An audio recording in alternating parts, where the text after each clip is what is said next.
Una consulta. ¿Puede continuar el grupo? Una diapositiva atrás, tal vez nos faltó algo.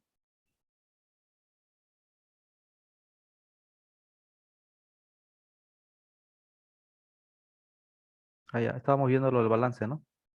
Perdón, lo del libro diario.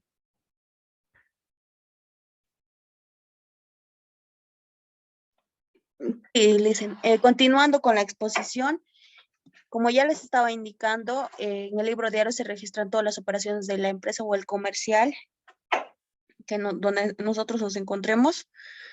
Y como ya había indicado, en el primer asiento se elaboran o se registran todo lo que las operaciones que se han realizado al inicio de la gestión. El asiento 2 ya va registrando diferentes operaciones que se vayan realizando durante el año. Al final o al cierre de la gestión, que sería en diciembre, porque cada fin de año el libro debe ser cerrado, las cuentas. Entonces nos debe dar el monto total, indicaba que el del debe y el haber nos debe dar un monto igualitario. Caso que no fuera así, eso significaría que hay algún error en algún asiento y tendremos que revisarlo y corregir los errores. También indicaba que las partes del libro diario son aquí la fecha, donde se registran las operaciones de cada asiento, el número de asientos, aquí el número de cuenta que nosotros vayamos asignando a cada cuenta, depende a la operación que se encuentren, depende de las cuentas para clasificarlas. El debe y el haber y los totales. Con esto concluyo con mi exposición de lo que es el libro diario y va a continuar mi compañera con la explicación de los libros mayores. Gracias, Scarlett. Buenas noches, compañeros, licenciado. Vamos a continuar con la exposición del libro mayor. Scarlett, ¿podemos jugar un poquito con las diapositivas? Un poco más adelante o atrás, ¿se puede? Sí, compañera. Ya, entonces, a ver, 2 diapositivas adelante, por favor.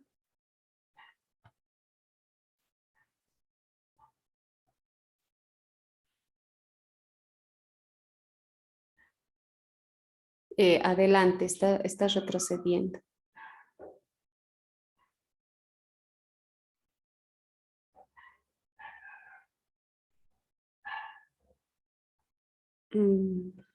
Se está retrocediendo. Ahí, ese. Gracias. ¿Qué es el libro mayor? Es el libro de segunda entrada. ¿Está bien? Así como el de primera entrada sería el libro diario, ¿no? En este caso es un libro de segunda entrada. También donde se registran los movimientos de cada cuenta. Hay un plan de cuentas, ¿no? Entonces, de acuerdo a eso, vamos registrando en el libro mayor cada movimiento que se realiza.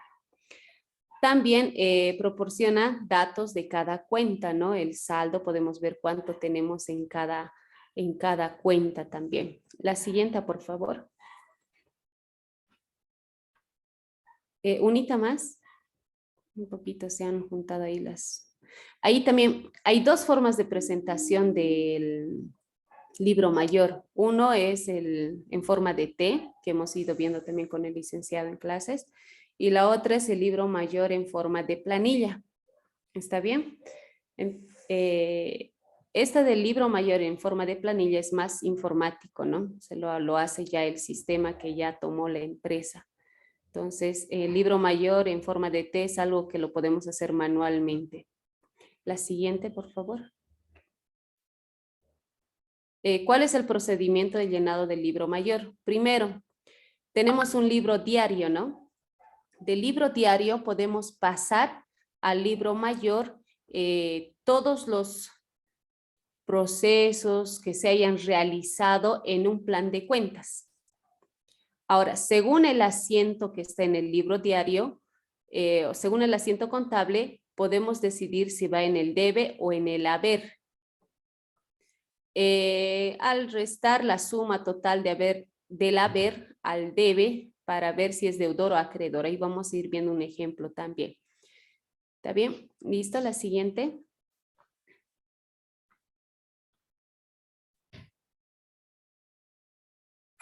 La siguiente planilla, por favor. Bien, aquí tenemos, ¿no? Un ejemplo. Por ejemplo, aquí tenemos el libro diario y este es el modo o la forma de registrar en forma de T.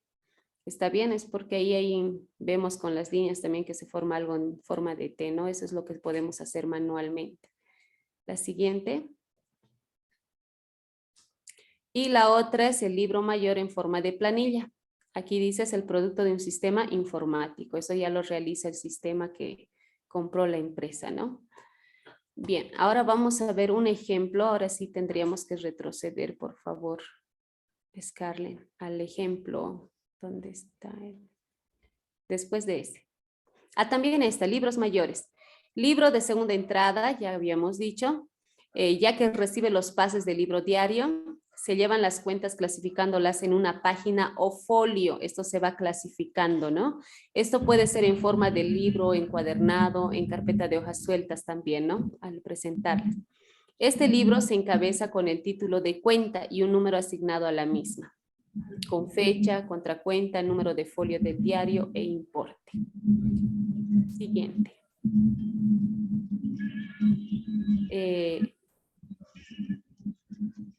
El ejemplo necesita, Scarlett, en el ejemplo total para exponer el libro. No, creo que está al final ya. Ese es el de aquí. Gracias.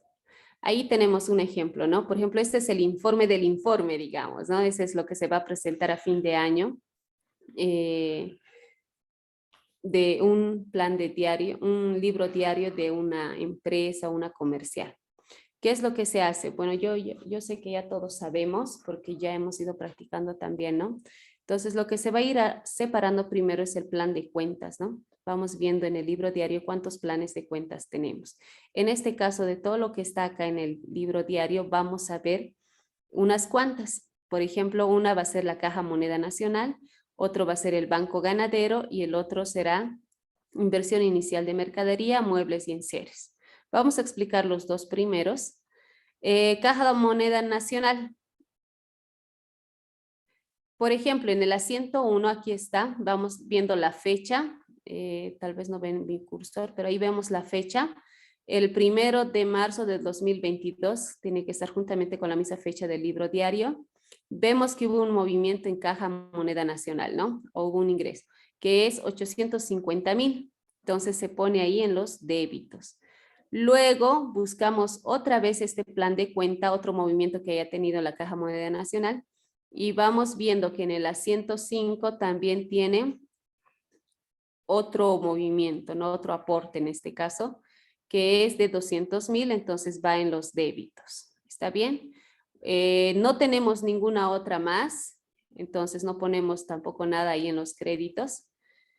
Sumamos estos dos y nos da 1,050,000. Ahora, como es fin de gestión y es cierre de gestión, como es fin de año, un informe a final de año, para cerrar la gestión, entonces tiene que dar la igualdad entre débitos y créditos, ¿no? Los saldos nos avisan cuánto tenemos de saldo en ese plan de cuentas en cada movimiento que realizamos. Empezamos con 850, luego, como hubo un aporte, porque está en los débitos, hubo un aporte de 200,000, tenemos que sumarlo, ¿no? Sumamos y nos da 1,050. 1,050,000. Entonces, como ese es el saldo que existe ahora en esa cuenta, en ese plan de cuenta, entonces tenemos que poner el mismo en créditos. ¿Para qué? ¿Cuál es el objetivo? De que dé la igualdad, ¿no? Nos tiene que dar un saldo 0. Y todos los planes de cuenta tienen que estar en saldo 0. En la cuenta Banco Ganadero, lo mismo, ¿no? Yo sé que sabemos cómo acomodar. Veamos aquí, por ejemplo, en el asiento 1 tenemos un débito Banco Ganadero. o diré si en el asiento 1, ¿sí? Luego tenemos en el asiento 2, tenemos un crédito. En el asiento 3 tenemos un crédito de 50,000. En el asiento 6 tenemos una venta de mercadería de 100,000. Entonces, los saldos nos dicen, ¿no? Ya una vez más, cuánto tenemos en la cuenta en cada movimiento que realicemos. Ahora, los créditos se disminuyen, ¿verdad? Entonces, teníamos al inicio 1,350,000. Ese valor se va restando con lo que ha salido, que es por gastos de organización se gastó tanto, ¿no? Entonces va saliendo. De 1,350,000 menos 6,000 tenemos 1,344,000. Luego volvió a salir dinero, significa que le vamos a ir restando 1,344,000 menos 50,000, 1,294,000. Volvió a salir, restamos 100,000 y sale 1,194,000, que es el saldo total que tenemos en la cuenta. Ahora, si nosotros sumamos los débitos, acá está, solo tenemos uno, entonces se copia el mismo. En los créditos, sumamos todos los créditos y sumaron 156,000. El saldo que tenemos en la cuenta, volvemos a poner en créditos con el objetivo de que tengamos un saldo de 0, ¿no?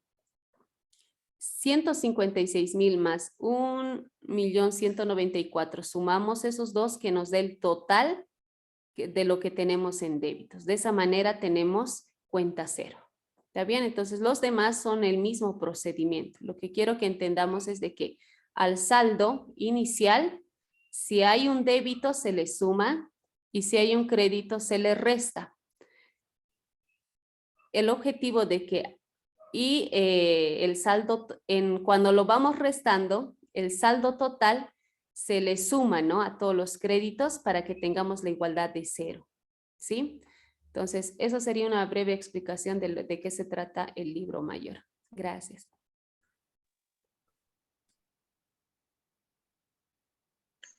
Buenas noches, licenciado. Buenas noches, licenciado y compañeros. Mi nombre es Janet Jiménez. Siguiendo con la exposición, voy a dar a conocer, voy a indicar qué es el balance de comprobación de sumas y saldos. Pequeño concepto, el balance de comprobación de sumas y saldos es un estado de comprobación aritmética de las sumas tanto del lado debe y el haber de cada una de las cuentas del mayor, la comprobación de los saldos. Siguiente, por favor.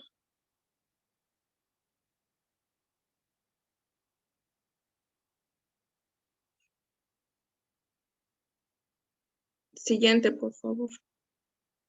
Aquí podemos ver un mapa conceptual referente a la preparación del balance de comprobación, en la cual nos indica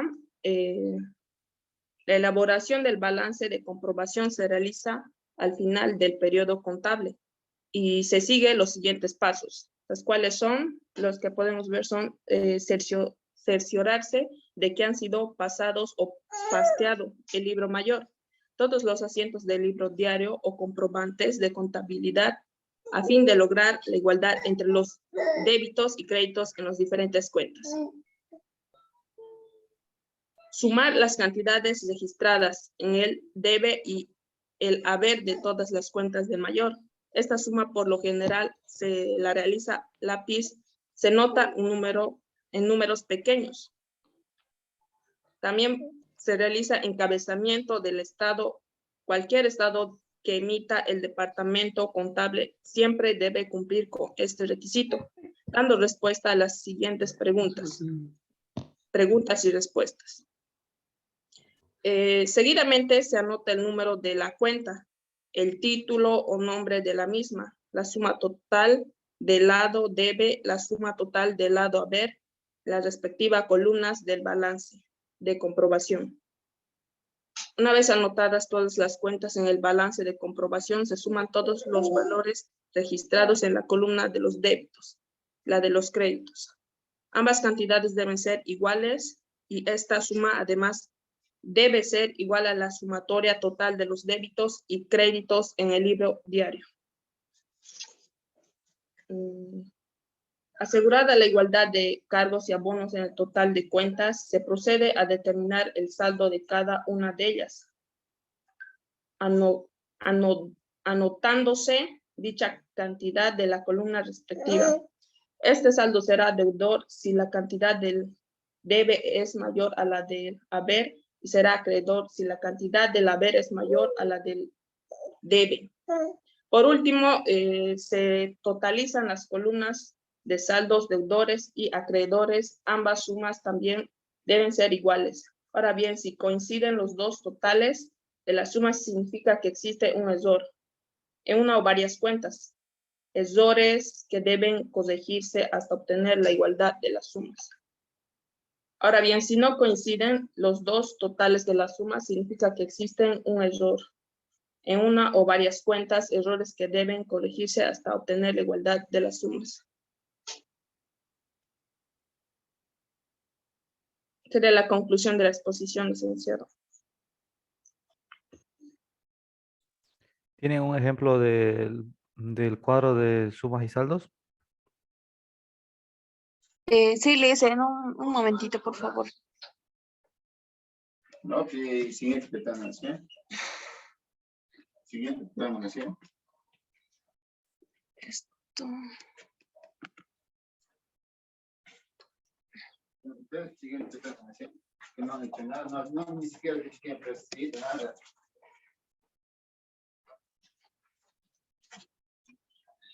Siempre es el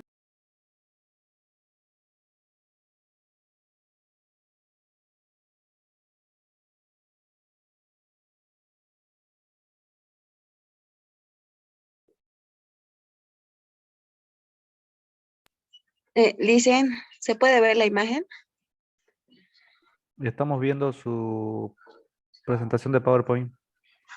Ahí estoy. Está.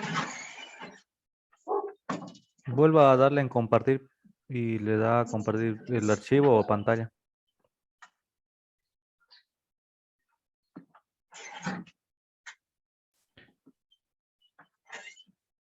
¿Ya se puede ver, Licen? Sí, se puede ver. Ya. Este es un balance de comprobaciones de sumas y saldos, pero lo que le faltaría sería el nombre de la comercial y la dirección, el lembrete del comercial, su dirección y su nombre, y a qué sociedad pertenece, sociedad responsable limitada o sociedad anónima. Ya, como indicaba ya mi compañera, aquí en la parte del número se empiezan a colocar las diferentes cuentas de acuerdo a los números de los asientos de los libros mayores. Una vez culminada el balance de apertura, el libro diario y el libro mayor, y obteniendo los deberes y haberes, nosotros vamos clasificando en el balance de comprobación de sumas y saldos, como aquí indican sumas. Todas las cuentas que hay en caja moneda nacional, todos los debes que hay se suman y todos los haberes. Y para sacar el saldo deudor o acreedor, estas dos se deben restar. Y así sucesivamente vamos marcando, una vez realizado y culminado los libros mayores, vamos registrando en el balance de comprobación de sumas y saldos, incluyendo todas las cuentas, los totales de los debes y de los haberes. Para sacar los saldos debemos restar el debe y el haber y sacar el saldo. En este caso es deudor. Vamos clasificando las cuentas y los asientos de los libros mayores. Una vez culminada toda la operación que vayamos a realizar de los libros mayores, la suma total del debe y la suma total del haber nos deben dar igual, la misma cantidad, y los saldos también deben ir correlativamente, las sumas deben ser iguales, dice. Con este ejemplo hemos concluido con la exposición, licenciado. Ya, No sé si mis compañeros tuvieran alguna pregunta. ya, antes de las preguntas, ¿no?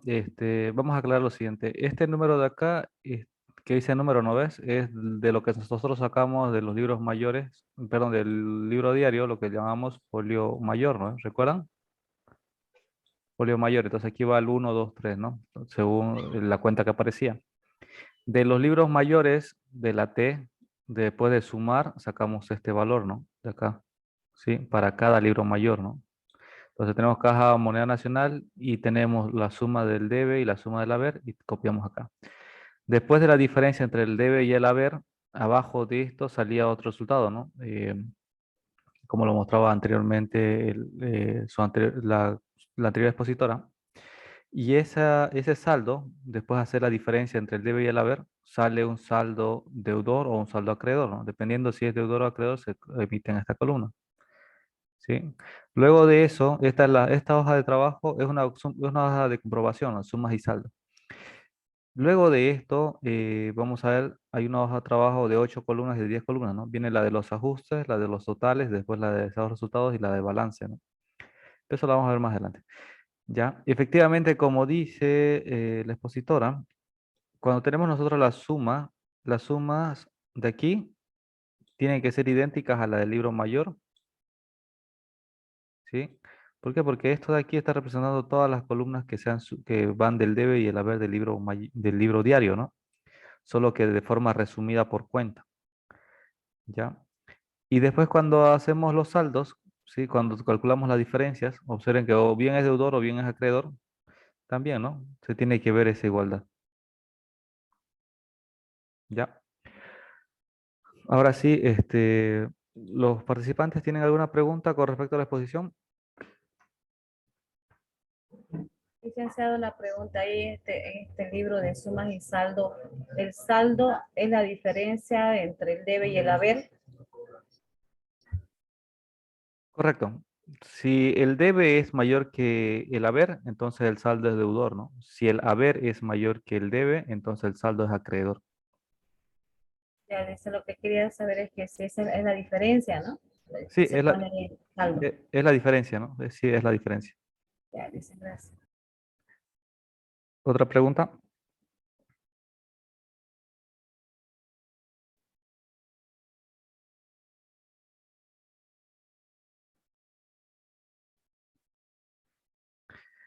Bien, prácticamente hemos hecho en esta exposición un recorrido, ¿no? Con lo que nosotros hemos hecho Licenciado, hemos hecho un recorrido con lo que nosotros iniciamos, ¿no? La materia, ¿recuerdan? Empezamos con balance inicial, después hicimos libros diarios y hicimos un poco de libros mayores, ¿no? La intención cuando hicimos esto al principio era justamente que podamos entender la teoría, ¿no? Ahora ya podemos ver y entender perfectamente qué era un libro diario, qué era un libro mayor y estamos introduciéndonos a la hoja de trabajo, ¿no? Que no la hemos visto todavía, pero ya tienen una noción de cómo se trabaja.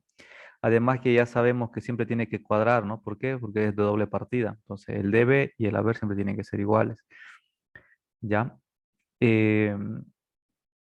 Creo que ya hasta este punto ya estamos preparados con la teoría para poder continuar, ¿no? Con nuestras prácticas.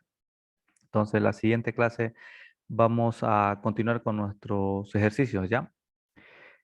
Y ya a partir de ahora ya tienen que, después de estas exposiciones, de esta serie de exposiciones que hemos hecho, tienen que poder determinar, ¿no? De qué tipo de cuenta estamos hablando, ¿no? Ya voy a poder preguntarle, digamos, por ejemplo, seguros pagados por adelantado, ¿qué tipo de cuenta es, ¿no? Y ustedes me tienen que decir, o inventario de mercadería, qué tipo de cuenta es. Y cuando lleguemos a libros mayores, lo mismo, ¿no? El saldo es acreedor o saldo deudor, digamos. Ya podemos estar trabajando ya con términos apropiados, ¿no? ¿Está bien? Entonces ya podemos subir un poquito más el nivel de los ejercicios. Eh, William quería preguntar. sí, licenciado, Pregunte, por favor. sobre el tema del aumento de los ceros, licenciado, ¿será que puede explicar un poquito? Mm, a ver, el grupo donde hay aumento de los ceros.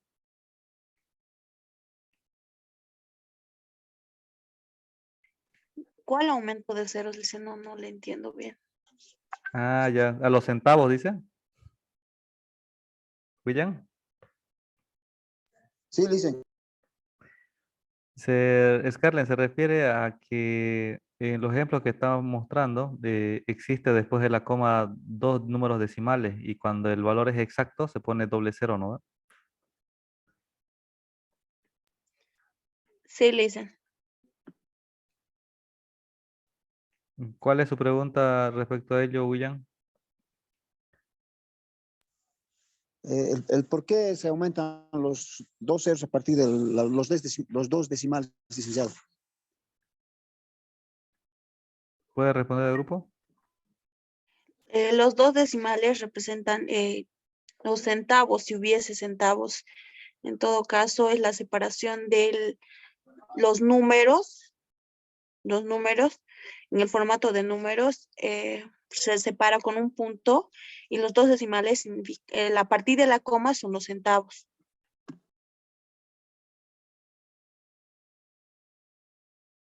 Ya, William, básicamente el formato contable implica que siempre se tengan que manejar dos números decimales como centavos. Entonces, cuando el valor es exacto, como 850.000, por ejemplo, no tiene centavos, entonces de todas maneras se tiene que escribir dos decimales y estos dos decimales son 0 y 0. Licen. ¿Sí? ¿Quién quiere preguntar? No, solamente aclarar, licenciado, en esta parte de los dos decimales también, yo creo que es una forma de podemos tratar de sacar más exacto las cuentas de haber y haber, del haber y el del deber. Entonces, y algunas matemáticas financieras trabajan con más decimales para poder hacer cuadrar más, porque en cuanto más se extienden los ceros, es más exacto. Entonces, por eso, pero aquí en esto se aumenta esos dos ceros porque la parte contable creo que lo permite y después de eso ya hay que ir redondeando o sea, para tener más exactitud en las cuentas porque no tiene que fallar ni un centavo. Sí, ¿no? Muy aproximadamente sí. Sin embargo, una otra forma de comprobar, ¿no? Cuando ustedes usan el formato contable, eh, entiendo que muchos de ustedes ya usan Excel, ¿no? Entonces, en la parte superior de la pestaña Inicio, en la cinta de opciones, van a ver un botoncito que tiene 3 ceros, ¿no? Si ustedes acercan el puntero por allí, se los muestro mejor, se los muestro. ¿Qué tal escribiéndoselo acá? Vamos a ver.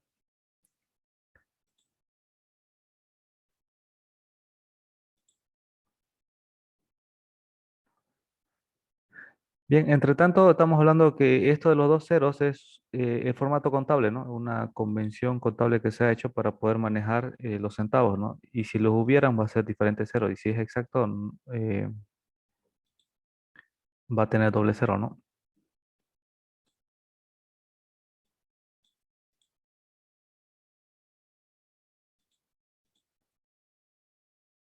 Ya, a ver, voy a compartir.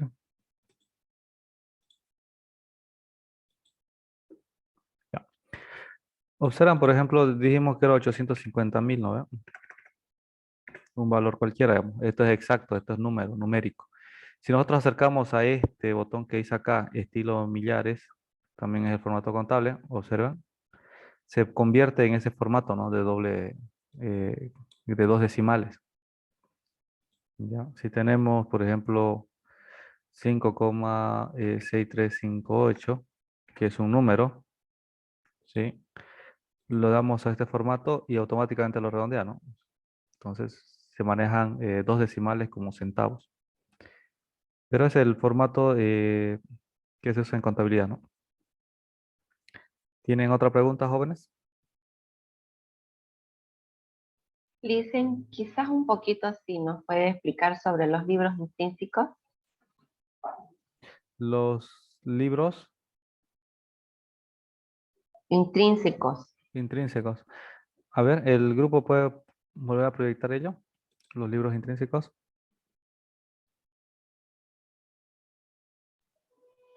Sí, licenciado. sacarle la diapositiva, por favor.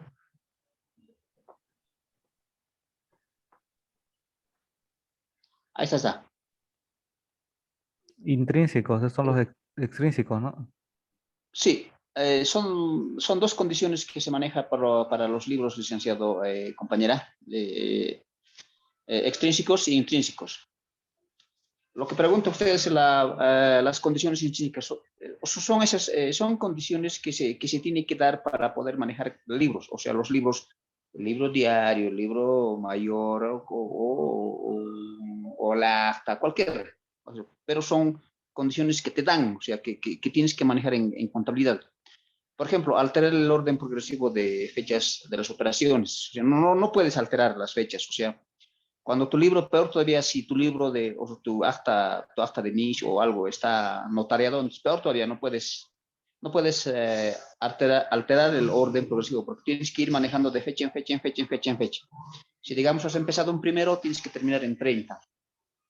Si tu libro te sigue dando, entonces tienes que seguir continuando y para el siguiente libro de apertura tienes que hacerlo otra vez, foliarlo y hacerlo, digamos, con el notario, colocarlo. Pero ahí no tienes que alterar, tiene que ir de fecha en fecha en fecha. O sea, por eso se llama orden progresivo en esas operaciones.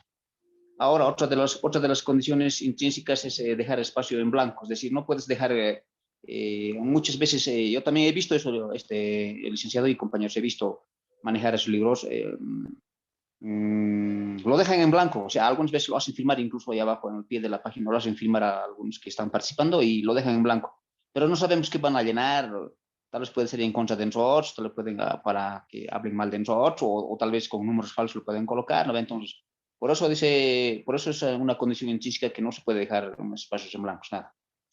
Otro, hacer interlineaciones o superposiciones, o sea, no lo puedes, encima de tu escritura de los que ya hayan pactado, lo puedes volver a escribir, a eso se les refiere interlineaciones o quitar espacio. Efectuar raspaduras, tachaduras o enmiendas en todas las partes de los asientos. Es decir, digamos, esto es lo creo que lo más resaltante donde dice raspaduras. Algunas veces se equivocan, entonces lo están borrando, lo están tachando o lo están raspando. Entonces, eso no se debe hacer. Entonces, yo creo que es una causa muy, muy elemental para que, digamos, te puedan rechazar. Otro, arrancar hojas o alterar el orden de foliación, o sea, lo puedes cambiar, lo puedes bajar, o lo puedes quitar, digamos, o mutilar algunos ojos, como decía, lo puedes cortar. Entonces, no lo puedes hacer. Entonces, estas son las condiciones intrínsecas que no está adecuado para un contador que maneje con este tipo de condiciones. Eso se llama condiciones intrínsecos. ¿Y la diferencia entre ambos? La diferencia de ambos es, digamos, de los extrínsecos, es que los libros que puedes manejar tienen que estar encuadernados, foliados, rubricados, registrados y todo, o sea, en orden. Por eso es extrínsecos. O tienes que manejar a la vista de cualquier cliente, digamos, que puede venir. O en este caso, digamos, el socio o el aportante o el máximo o el presidente ejecutivo que venga y en tu oficina que vea tus cuadernos, ya lo levantas en forma ordenada, ya que esté encuadernado, bien, si estoy con fechas y con todo lo demás, entonces lo sacas, lo levantas y el director tiene que ver, pues ya tiene que ir revisando si lo compete, no lo compete, entonces, la diferencia es que del primero tiene que estar bien ordenado y el segundo que son las previsiones de lo que estás manejando dentro de la orden que se maneja. Muchas Aumentando gracias. lo que dice el compañero, estas condiciones extrínsecos y intrínsecos son establecidos por el Código de Comercio. En ahí indica claramente las condiciones extrínsecos, que significa la forma de presentación de los libros, y los intrínsecos es todo lo que no debe contener el libro. En caso de que estuviera, como ya indicó mi compañero, que estuviera tachado o algo, que estuviera mal elaborado, entonces estos libros no van a poder ser notariados, ya que se encuentran no están, ya que no se encuentran bien elaborados. En sí no son libros, se quiere tratar de decir que son requisitos, condiciones que están estipulados en el Código de Comercio, donde indican cómo es la presentación y qué es cuáles son las prohibiciones de los libros o lo que no debe contener el libro. Muchas gracias, alcalde. Licen, solo para quedar un poquito más claro, o sea, quiero entender. ¿Estos libros son donde nosotros adjuntamos los respaldos de la contabilidad? Bien, vamos a definir condiciones extrínsecas y intrínsecas, ¿no? En realidad está hablando de todos los libros, ¿no?